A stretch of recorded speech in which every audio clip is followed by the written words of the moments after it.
Dr. Mina stood at the observation deck of the International Space Station, her breath fogging the reinforced glass as she watched the final alien ship vanish into the darkness beyond Pluto. The massive vessel, larger than most Earth cities, flickered once with its quantum drives before disappearing completely. She pressed her palm against the cold surface, feeling utterly alone for the first time in her 43 years. The aliens had been clear about their decision. 3 weeks ago, representatives from 12 different galactic civilizations had gathered on Earth for what they called the final assessment. They examined human technology, studied human minds, and tested human capabilities. The conclusion was unanimous and brutal. Humanity was too primitive to survive what was coming. Primitive, Mina whispered, remembering the exact word used by the tall, crystalline being who had delivered the verdict. The alien's voice had been like musical chimes, beautiful and terrifying at the same time. Your species relies on crude electronics and mechanical systems. Your minds are unaugmented, your consciousness unlinked. You cannot comprehend the threat that approaches. Captain Wu floated through the station corridor behind her, his face grim as he monitored the communication arrays. Every major space agency on Earth was tracking the exodus. Thousands of alien ships had departed over the past month, carrying entire civilizations to safety in distant galaxies. The lucky ones, they were called, the ones advanced enough to deserve salvation. The warning beacons are going active, Wu announced, his voice tight with controlled emotion. 12 languages, same message repeating on all frequencies. Mina turned from the window, watching the captain's weathered face glow blue from his console screens. At 55, Wu had dedicated his life to space exploration, dreaming of the day humanity would join the galactic community. Instead, he was witnessing their abandonment. The beacon messages were haunting in their simplicity. Translated into dozens of Earth languages, they all said the same thing. Danger approaches, flee or perish, the harvest comes. But flee where? The aliens had made it clear that nowhere in the Milky Way would be safe. Down on Earth, billions of people went about their daily lives, most unaware that their entire species had just been sentenced to death. News agencies reported the alien departure as a temporary withdrawal, promising they would return with advanced technology to help humanity. World leaders held emergency meetings, discussing diplomatic solutions that no longer existed. Dr. Mina knew better. She had been part of the assessment team, had seen the fear in alien eyes when they spoke of what was coming. They called it many names: the harvest, the great silence, the end of thought. But they all described the same thing. Something ancient beyond imagination was sweeping across the galaxy, and it left nothing behind but empty husks where once brilliant civilizations had thrived. The irony wasn't lost on her. Humanity's primitive technology, the very thing that made them unworthy of rescue, might be the only thing that could save them. But save them for what? To be the last consciousness flickering in a dead galaxy. The first sign came at exactly 14:32 GMT on a Tuesday afternoon. Engineer Tay was working late in the Seoul Nuclear Research Facility when every quantum computer on Earth simply stopped responding. Not crashed, not malfunctioned. They just went silent, as if someone had flipped a switch in their electronic souls. Tay stared at his monitors in confusion. The old mechanical dials and analog gauges were working perfectly, but the quantum processors that controlled the facility's advanced systems had become as lifeless as rocks. He grabbed his radio, an ancient device his grandfather had given him, and tried reaching other facilities. The responses he got made his blood run cold. Across the globe, the same thing was happening. Every piece of technology that relied on quantum consciousness had died instantly. Advanced AI systems, quantum computers, neural networks, all gone in the same moment. But the strange part was what survived. Nuclear reactors kept running on, their mechanical backup systems. Old diesel generators chugged along happily. Even the simplest electronic devices from decades ago continued working without any problems. Dr. Hana was leading an archaeological survey in the asteroid belt when the wave hit. She watched in horror as the alien research station they were exploring went completely dark. The massive complex, which had been humming with mysterious energy just moments before, became as silent as the vacuum around it. "Check your equipment," she radioed to her team, her voice tight with worry. The response came back immediately. Their simple radio systems worked fine, their mechanical life support was functioning, but every piece of advanced scanning equipment had shut down permanently. What they found inside the alien station was even more disturbing. The corridors were filled with perfectly preserved alien bodies, but their eyes were empty. Not dead exactly, but vacant, as if something essential had been sucked out of them. The creatures' advanced cybernetic implants had gone dark, leaving behind organic shells that breathed but did not think. Back on Earth, scientists worked frantically to understand what had happened. The old-fashioned radio telescope still functioned, and they painted a terrifying picture. The alien warning beacons throughout the solar system had gone silent one by one, starting from the outer system and moving inward. Each beacon had simply stopped transmitting, its quantum brain extinguished like a candle in the wind. Tay made the connection first. Whatever had swept through space didn't destroy physical matter, it targeted consciousness itself, but only advanced, artificial consciousness. The wave had passed right through human brains without effect, ignored simple electronics, and left mechanical systems untouched.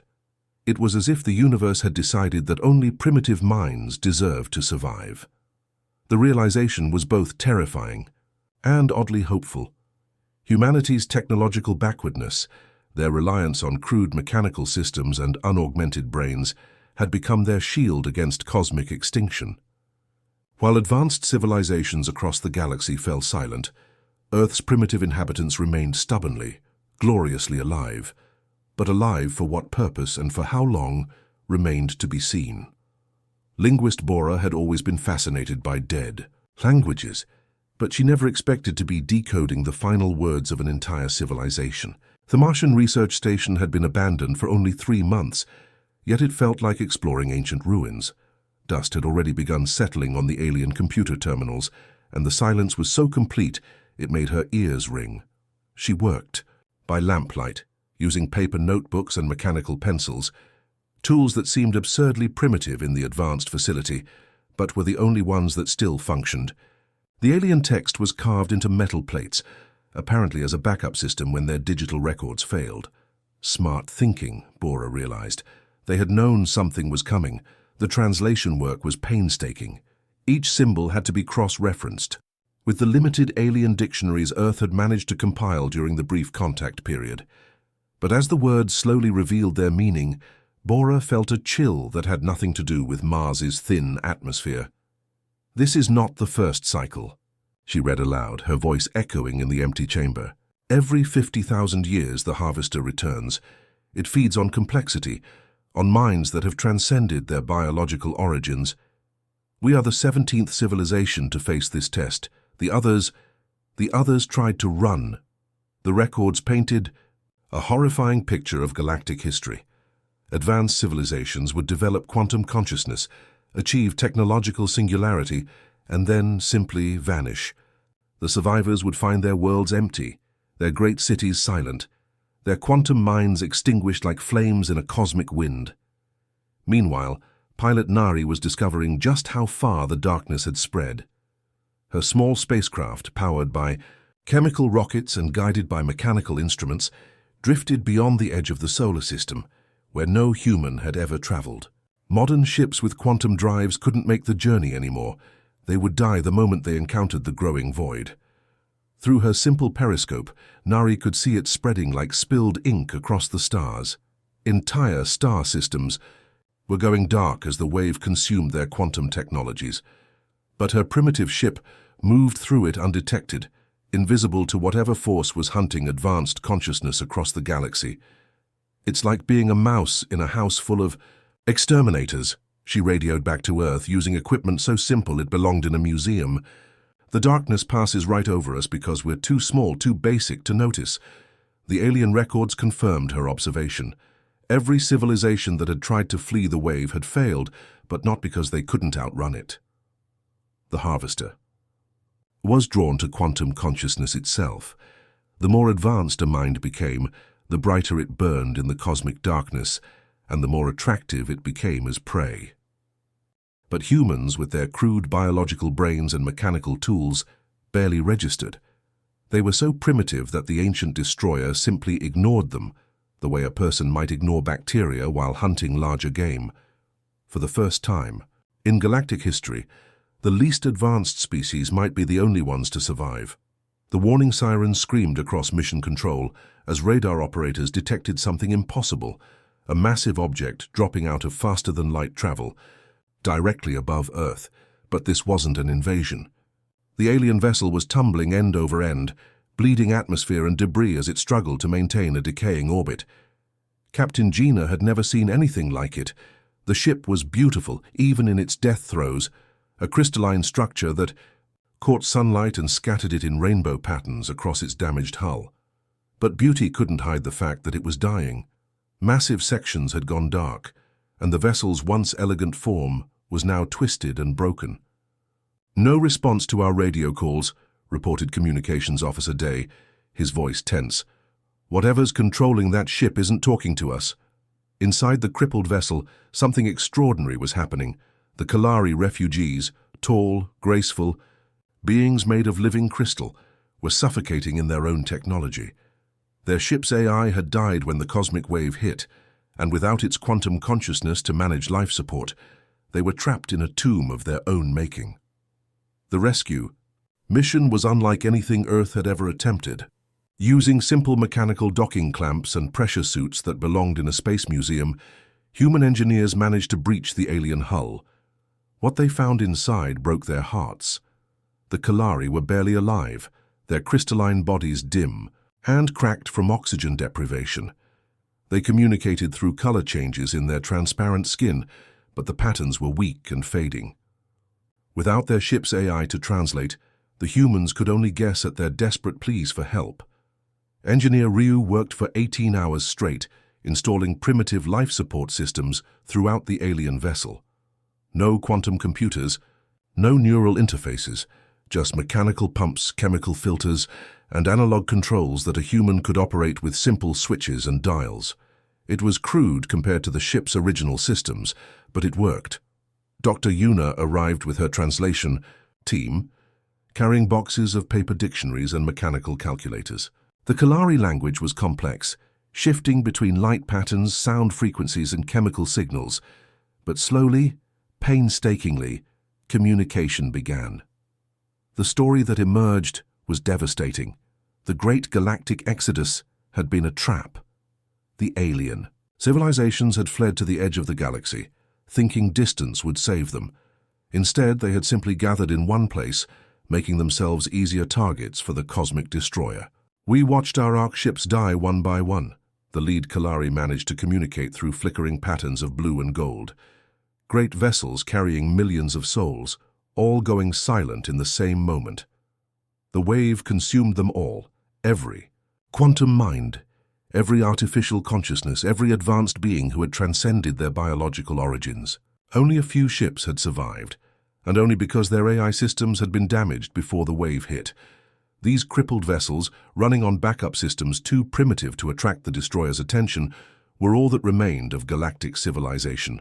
Earth wasn't just humanity's refuge anymore. It had become the galaxy's last sanctuary. Protected by its own primitive technology, the makeshift refugee camp in Earth's orbit grew larger every day. What started as a single alien vessel had become a floating city of desperate survivors, each ship bringing new challenges that pushed human ingenuity to its limits. Dr. Kira hadn't slept properly in weeks, moving between vessels with her toolkit of mechanical solutions to problems she'd never imagined existed. The Vorthak were the most difficult to accommodate. These slug-like beings breathed methane instead of oxygen, and their ship's environmental systems had died with their AI. Kira found herself designing gas chambers using World War II-era equipment, mechanical compressors, analog pressure gauges, and simple valve systems that could maintain the toxic atmosphere the aliens needed to survive. "It's like building a chemistry lab with Stone Age tools," she muttered to her assistant while installing another methane recycler. The irony wasn't lost on her. She was using 19th-century industrial technology to save beings who had mastered interstellar travel. The Scythe presented a different challenge altogether. These floating jellyfish-like creatures had evolved in zero gravity and would literally fall apart under Earth's gravitational pull. Their rescue ship was stuck in a decaying orbit, but moving them required creating zero-G environments using nothing but mechanical systems. Engineer Pei came up with a brilliant solution: giant centrifuge chambers that could be spun by hand cranks and steam engines. The spinning motion created artificial gravity that could be adjusted by changing the rotation speed.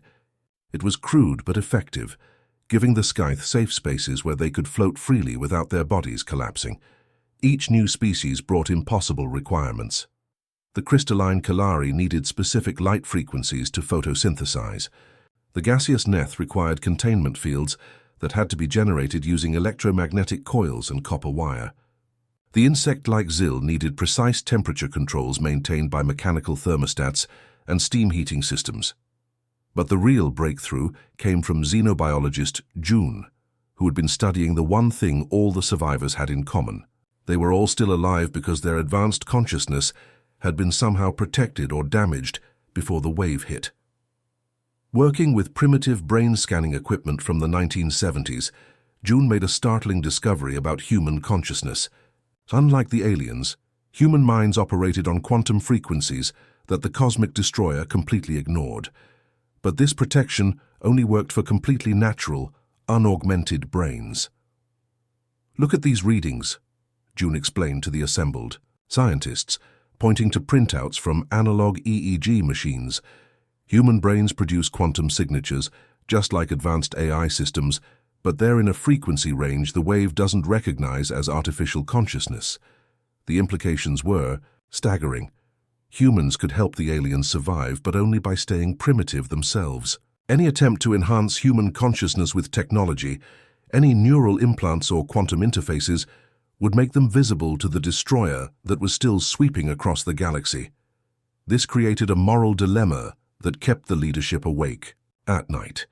They had the power to save countless alien civilizations, but the price was abandoning any hope of technological advancement. Humanity would have to remain forever primitive, forever using mechanical solutions to quantum problems, forever the galaxy's analog guardians in a digital universe. The construction project began in the abandoned mines of South Korea, where engineer Pin stood knee-deep in muddy water, sketching plans on waterproof paper by lamplight. The surface world was no longer safe, not with alien refugee ships arriving daily and the cosmic destroyer still prowling the galaxy. Humanity needed to disappear underground, taking their alien guests with them. Min's vision was ambitious beyond anything humans had ever attempted. Using techniques borrowed from 19th century engineering, teams of workers began carving vast caverns from solid rock.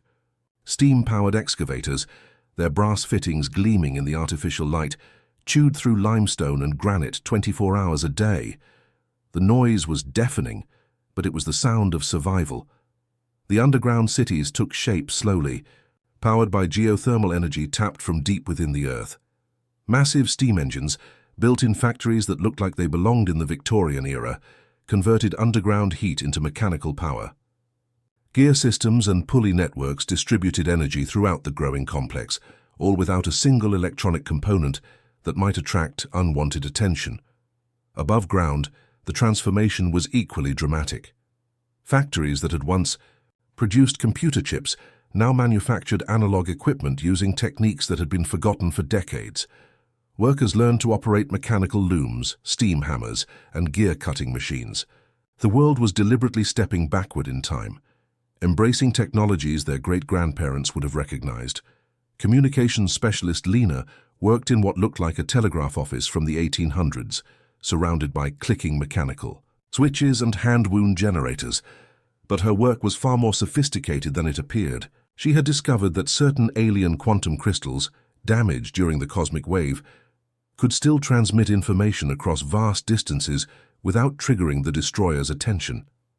"It's like the crystals are half dead," she explained to her team while adjusting a mechanical antenna array. "They still work, but they're operating at such low power that the wave treats them like background noise. Using these salvaged crystals connected to mechanical Morse code transmitters, Lena began receiving responses from across the galaxy. The messages were faint and intermittent, but they painted a picture of widespread survival among the galaxy's most primitive species. A tribe of Stone Age hunters on a distant world had watched their planet's advanced cities go silent while their own campfires continued to burn. Desert nomads who had rejected technology found themselves the sole survivors on worlds where mighty civilizations had once flourished. Agricultural societies that still used animal-powered farming equipment were discovering they were now the dominant species on their planets. Earth became the coordination center for this unlikely resistance. Network. Messages flowed through mechanical relay stations hidden in caves and abandoned buildings, carrying information about safe zones, survivor locations, and the cosmic destroyer's movement patterns. The irony was profound. The galaxy's least advanced species were now its most important. Civilizations that had been ignored or pitied by their technological superiors were suddenly the keys to galactic survival. Earth's underground cities became embassies for refugee species, while its primitive communication networks carried the hopes of countless worlds. The meek, it seemed, were finally inheriting the galaxy. The workshop deep beneath Sol buzzed with activity that would have seemed impossible just months earlier. Alien refugees worked alongside human engineers, their different forms of intelligence combining in ways that defied everything scientists thought they knew about cooperation. Dr. Hai watched a Kalari crystal being demonstrate gravitational mathematics, using light patterns while a human mechanic translated the concepts into gear ratios and steam pressure calculations. "It's beautiful," she whispered to her assistant. "They're teaching us physics that's centuries ahead of our understanding, and we're showing them how to build it with hammers and wrenches." The hybrid technologies emerging from these collaborations were unlike anything either species could have created alone. Kalari knowledge of quantum mechanics, filtered through human analog engineering, produced gravity manipulators powered by steam engines. Vorthak understanding of dimensional space, combined with human mechanical ingenuity, created storage containers that were bigger inside than outside, all without using a single electronic component. Captain Su stood in the launch bay inspecting the first vessel of Earth's rescue fleet. The ship looked like something from a steampunk fantasy. Brass fittings, mechanical gauges, and steam pipes running along riveted metal hulls. But beneath its primitive appearance lay alien science that could navigate the dead zones where modern starships couldn't survive.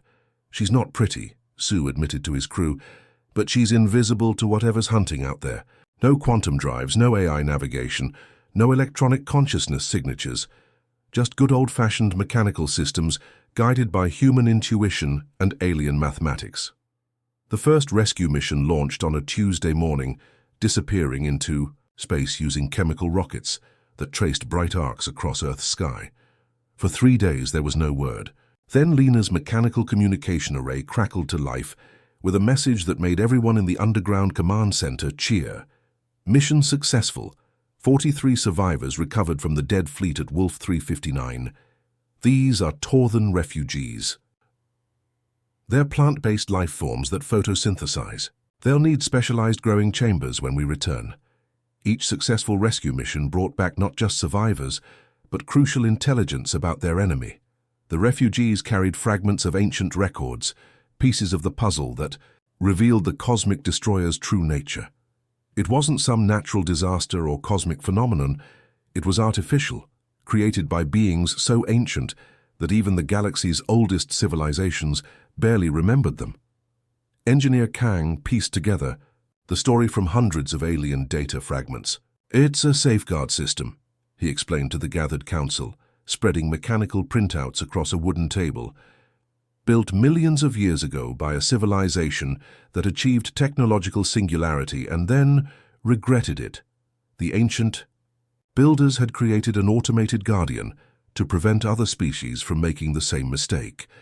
When civilizations developed quantum consciousness and began transcending their biological origins, the system would activate, wiping away their artificial minds while leaving their bodies intact.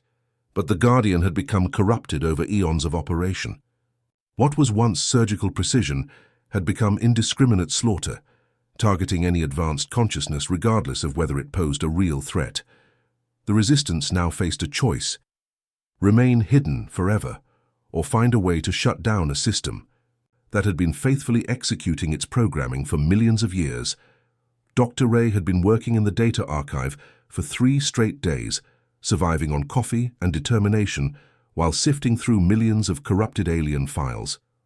The Kalari refugees had salvaged what they could from their dead civilization's databases, but most of the information was fragmentary, like trying to read a book that had been torn into pieces and scattered in the wind. Then she found it, a single intact record buried deep in the data pile. Her hands trembled as she fed the crystal fragment into a mechanical reader, watching ancient symbols appear on a simple analog screen. The translation was rough, but the meaning was clear enough to stop her heart. "The Guardian lies at the galaxy's heart," she read aloud to the empty room. "Built by the architects to preserve biological consciousness from artificial corruption. But the Guardian sleeps no more. It dreams of death and sees corruption in all advanced thought." The coordinates were precise, pointing to a location near the galaxy's supermassive black hole where no modern ship could survive. But the record contained something even more valuable: technical specifications for the Guardian itself. It was a construct the size of a small moon, powered by the black hole's energy, surrounded by defensive systems that had been operating autonomously for millions of years. Commander J studied the mission plans in the underground briefing room, surrounded by volunteers who understood they were signing their own technological death warrants. The journey to the Galactic Center would take 2 years using primitive chemical rockets. Worse, anyone who made the trip would have to remain permanently analog: no neural implants, no quantum interfaces, no connection to advanced technology ever again. "We're asking you to become cavemen," Jay told his assembled crew, his voice heavy with the weight of what they were contemplating.